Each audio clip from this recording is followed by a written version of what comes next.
सोहेल इमरान हमारे साथ मौजूद हैं, उनसे ज़रा बात करते हैं। सोहेल भाई और राशिद भाई भी हमें, और राशिद भाई ने भी हमें ज्वाइन किया है। सोहेल आपके पास सबसे पहले तो खबरें हम ले लें आपसे और बताइएगा क्या इत्तलात हैं, कौन कौन फिट हो गया, किसने फिटनेस टेस्ट क्लियर कर लिए, किसके इम्कानात रोशन हैं, किसके मादूम हो गए, क्या हो गया? जी अस्सलाम वालेकुम अब्दुल्ला रुमा, बहुत शुक्रिया आपका। डेफिनेटली पाकिस्तान क्रिकेट टीम का जो ऐलान था वेस्ट इंडीज़ और इंग्लैंड के टूर के लिए वो गुज़िश्ता हफ्ते हो जाना चाहिए था, क्योंकि गुज़िश्ता हफ्ते ही जो बड़ी बैठक थी सेलेक्टर्स की वो हुई थी, लेकिन उसके दौरान कुछ खिलाड़ियों के फिटनेस मसाइल कुछ के बहुत ज़्यादा थे, कुछ के कम थे, तो उसको असेस करने के लिए दोबारा से टेस्ट लिए गए। कुछ खिलाड़ियों की फिटनेस दोबारा से असेस की गई, जिसमें सौशकील और wicket keeper batter Mohammad Rizwan शामिल हैं। इसके अलावा भी सलमान अली आगा समेत एक दो और खिलाड़ी भी थे, लेकिन उनकी इतने वरी नहीं थी उनकी इंजरीज के हवाले से, इसलिए उनको ज़्यादा कंसिडर नहीं किया गया खदशात और तहफ़्फ़ुज़ात के हवाले से। ये दो खिलाड़ी सौशकील और मोहम्मद रिजवान ऐसे थे जिनके 2 रोज़ पहले यहाँ पर LCC ग्राउंड में फिटनेस टेस्ट भी हुई और उसके बाद उनको नेट्स पर देखा भी गया था प्रैक्टिस करते हुए बैटिंग की। पहले ये था कि 17 रुकनी स्क्वाड जाएगा, जिसके कुछ रोज पहले हमने नाम भी दिए थे, जिसपे अवैस जफर और अजान अवैस दोनों शामिल थे। इब्रार का नाम नहीं था, अली उस्मान थे और उसके साथ साथ एक ऑलराउंडर और 4 फास्ट बॉलर्स इस टीम में शामिल थे। 17 रुकनी स्क्वाड का हुआ था कि जी वो जाएगा दोनों जगहों के ऊपर, वेस्ट इंडीज और इंग्लैंड।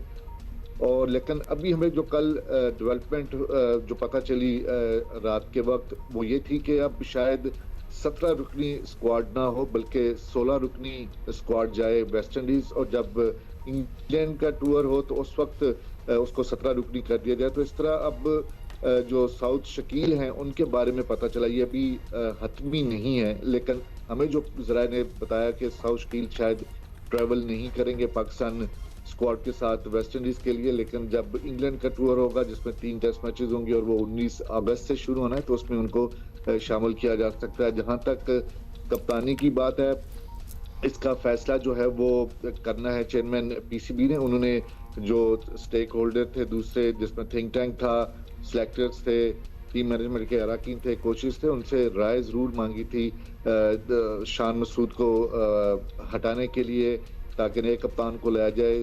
5 टेस्ट मैचेस और आगे जितने भी पाकिस्तान के मजमूई तौर पर 9 टेस्ट मैचेस बचते हैं वर्ल्ड टेस्ट चैंपियनशिप के, उनके लिए। और अभी भी वो वाला बाब बंद नहीं हुआ पाकिस्तान क्रिकेट टेस्ट टीम के कप्तान की तब्दीली के हवाले से। कुछ रिकमेंडेशन चेयरमैन के पास तो कप्तानी के लिए जाहिर है। अच्छा राशिद भाई, ये बड़ी इंटरेस्टिंग बात है इन द सेंस कि अगर तो शान मसूद को रिप्लेस करने की बात हो रही है तो क्या ऑप्शंस हो सकते हैं? स्क्वाड तो यही है, किसको आप देखते हैं कि जो ज़्यादा केपेबल हो than him for this tour? अस्सलाम वालेकुम। उनके पास इतना ऑप्शन नजर नहीं आ रहे, और तकरीबन 16 टेस्ट मैचेस हो गए, शान एज ए कैप्टन है, और जितने भी कैप्टन बने हम बार बार यही बात कर रहे हैं कि स्पेशली शाहीन की T20 में कप्तान होना चाहिए था, सलमान अली आगा को वनडे में, चले बात गुजर गई, लेकिन अभी ऑप्शन मुझे नजर नहीं आ रही। यहाँ पर रिजवान थे एक जमाने में कैप्टन, बाबर आजम थे, शाहीन थे, लेकिन इसके अलावा एक वक्त एक बात चली थी साल पहले जब बहुत अच्छी फॉर्म में सऊद शकील थे, वो एक कप्तानी ले सकते थे, लेकिन उनकी भी फॉर्म या इंजरी की वजह से वो भी टीम के साथ अगर नहीं है तो हमारे पास ऑप्शन इतने हैं नहीं। और मेरे ख्याल से WTC ऑलमोस्ट हमारी ओवर हो गई है, लेकिन ट्राई करनी चाहिए। ये 5 टेस्ट मैचेस इंपॉर्टेंट है पाकिस्तान के लिए।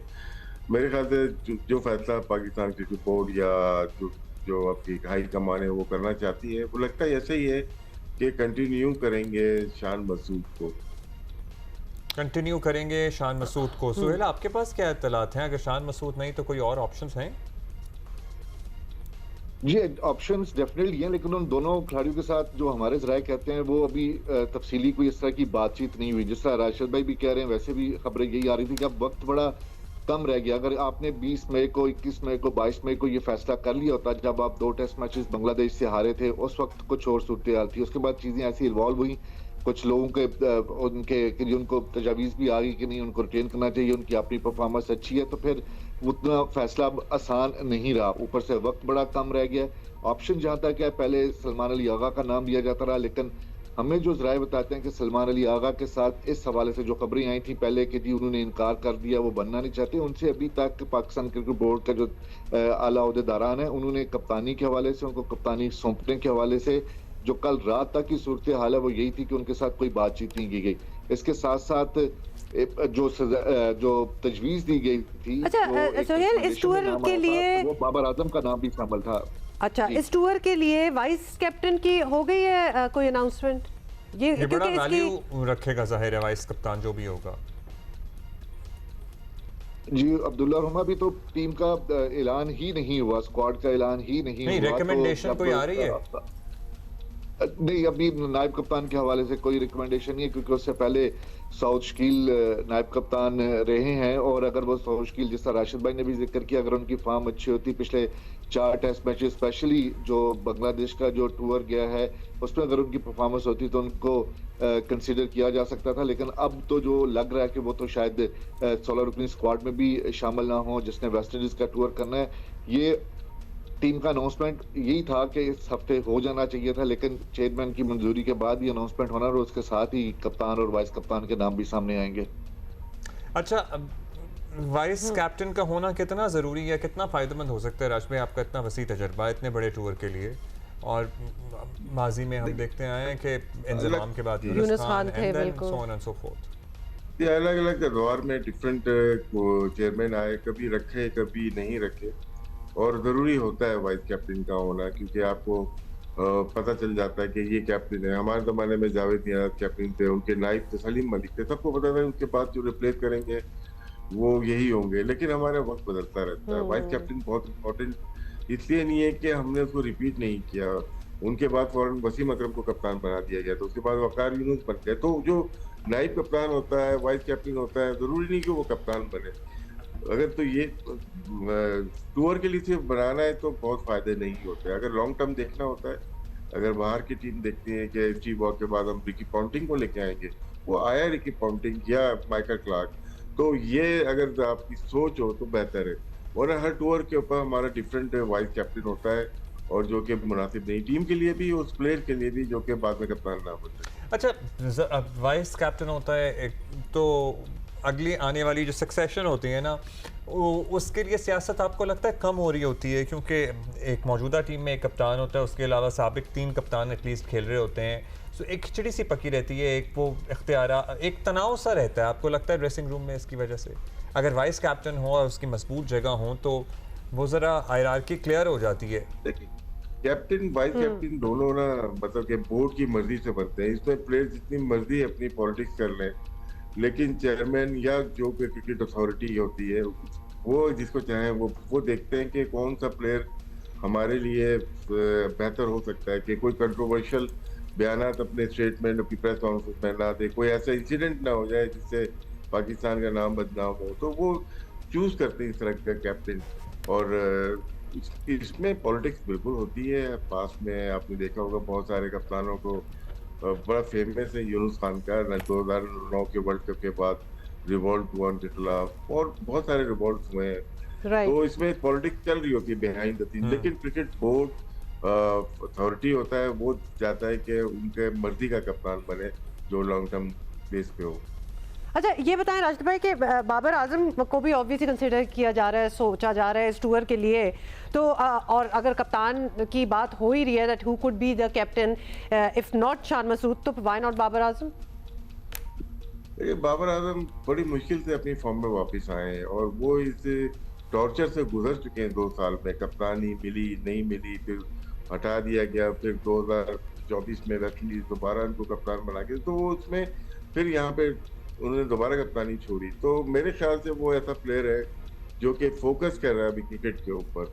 या तो हमारी मैनेजमेंट इतनी स्ट्रांग हो कि अपनी सारी जिम्मेदारी अपने ऊपर ले ली, जैसे पेशावर दलमी के ओतिस गिफ्तन या मोहम्मद अकरम ने जिम्मेदारी अपने ऊपर ले ली, उसको बैटिंग करने के लिए रखा हुआ था, प्लेइंग 11, प्रेस कॉन्फ्रेंस, सारी चीजें अपने कंट्रोल में रख लेते हैं। तो क्या पाकिस्तान की मैनेजमेंट सारी चीजें कंट्रोल कर सकती है? फिर उसके परिणामात एकदम से आ जाते हैं कि अपनी टीम चला रहे हैं, अपने दोस्तों को खिला रहे हैं, तो ये मेंटल टॉर्चर होता है किसी भी कप्तान के ऊपर। वो अच्छा, कुछ कैप्टन ऐसे होते हैं, सचिन तेंदुलकर का आप हमें बता मेरा सकते हैं? मशवरा जी जी, मेरा मशवरा यही है कि वो उनको अगर ऑफर भी हो तो उनको एक्सेप्ट नहीं करना चाहिए। हाँ मतलब सचिन तेंदुलकर की आप बेहतर बता सकते हैं कि जब उनको कप्तान बनाते हैं तो फिर उनकी परफॉर्मेंस मुतासिर होती है, फिर हटते हैं, फिर दोबारा आते हैं, फिर उनकी परफॉर्मेंस मुतासिर होती है। So we have seen that with the legends like Sachin Tendulkar too. बहुत सारे कप्तान ऐसे गुजरे जो कि ग्रेट प्लेयर थे लेकिन अच्छी कप्तानी नहीं कर सके, और कप्तानी होने की वजह से उनकी अपनी परफॉर्मेंस खराब होती है। ये परफॉर्मेंस बेहतर भी हो लेकिन वो कंट्रोल अगर टीम के ऊपर नहीं है तो फिर वो फायदा नहीं होता। तो वो कुछ ऐसे लोग होते हैं जो कि सॉफ्ट होते हैं कैप्टन, जो सीनियर प्लेयर को कुछ बोल नहीं सकते, उस पर एक्शन नहीं ले सकते, तो वो फिर टीम का कल्चर, वो माहौल बन नहीं पाता है। तो इस वजह से आपकी जो भी कप्तान बने, आपकी मैनेजमेंट बहुत स्ट्रांग होनी चाहिए, आपका कोच जिसके अंदर है, आपके मैनेजर जो है, मैनेजमेंट है, वो बहुत कंट्रोल होनी चाहिए। लेकिन हमारे कभी कभार ऐसे इंसिडेंट हुए हैं पास्ट में जो कि ड्रेसिंग रूम की चीजें बाहर आई हैं जिससे टीम का माहौल खराब हो जाता है। अच्छा, अब हम कुछ साथ विजुअल्स भी देख रहे हैं और नेचुरली वहाँ कोचिंग टीम भी हमें नज़र आ रही है। सुहेल बताएं, मतलब कि ये मिसबा और हमें असद शफीक भी नज़र आए हैं और रिजवान भी एक्चुअली शायद नज़र आए हैं, तो ये किस तरह ये कोचिंग सेशंस वगैरह कैसे चल रहे हैं और क्या मतलब क्या टर्म्स क्या यूज़ होती होंगी, क्या बातें होती होंगी for a better performance in the future, क्योंकि हम अभी पिछले पास्ट में देखते भी आ रहे हैं कि Pakistan team is not really up to the mark.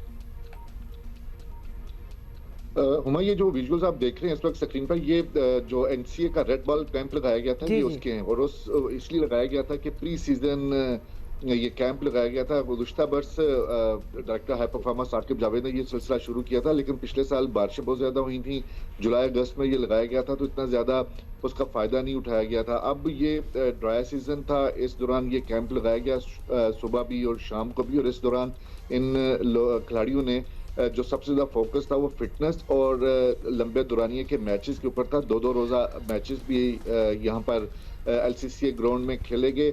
ये जो आपने भी जिक्र किया मिसबाह उल हक का, असद शफीक का और दूसरे रिजवान तो डेफिनेटली कैंप का हिस्सा थे। सरफराज हैं, सरफराज हेड कोच की जिम्मेदारियां निभा रहे हैं। जो मिसबाह उल हक हैं वो कैंप में भी शामिल रहे, बैटिंग कोच की भी वो करते रहे, जिम्मेदारी निभाते रहे। वो सिलेक्शन कमेटी के रुकन भी हैं और CS से भी वो यहाँ पर नजर आए। इनके साथ साथ उमर गुल हैं, वो बॉलिंग कोच हैं। असद शफीक सिलेक्शन कमेटी का हिस्सा भी हैं और कुछ अर्सा पहले जब पाकिस्तान टीम ने बांग्लादेश का टूर किया था, वो बैटिंग कोच की हैसियत से उन्होंने पाकिस्तान का टूर भी किया था। तो ये कैंप जो जितना हम लोगों ने देखा, ये जब भी हमें यहाँ पर बुलाया गया, ये माजी में जो 2013, 14, 15, 16 में जो कैंप लगा करते थे, उसके बाद लगभग 10-12 साल के बाद इस तरह का जो कैंप है, जो बड़ा एक डिसिप्लिन तरीके से लगाया गया है, ऑफ सीजन में प्री सीजन जो सीरीज होती हैं उसके लिए लगाया गया। तो मेरा ख्याल है कि खिलाड़ियों की एक तो फिटनेस का अंदाजा भी हुआ। यही वजह है कि कुछ खिलाड़ियों के पहली मरतबा जो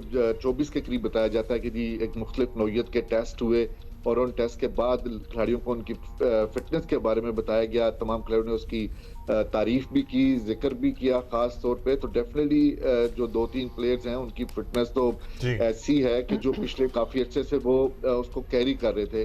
बाकी जितने भी खिलाड़ी हैं वो इस वक्त मुकम्मल फिट भी लग रहे हैं और वेस्ट इंडीज के खिलाफ और आगे इंग्लैंड के खिलाफ तैयार भी हैं। चलिए जी, good luck to all the खिलाड़ियों। बहुत शुक्रिया आपका। Thank you Suhel, thank you Rashid भाई, थैंक यू सो मच। हम होपफुल हैं और खासकर फिटनेस ठीक हो जाए ना तो काफी मामला बेहतर हो सकता है।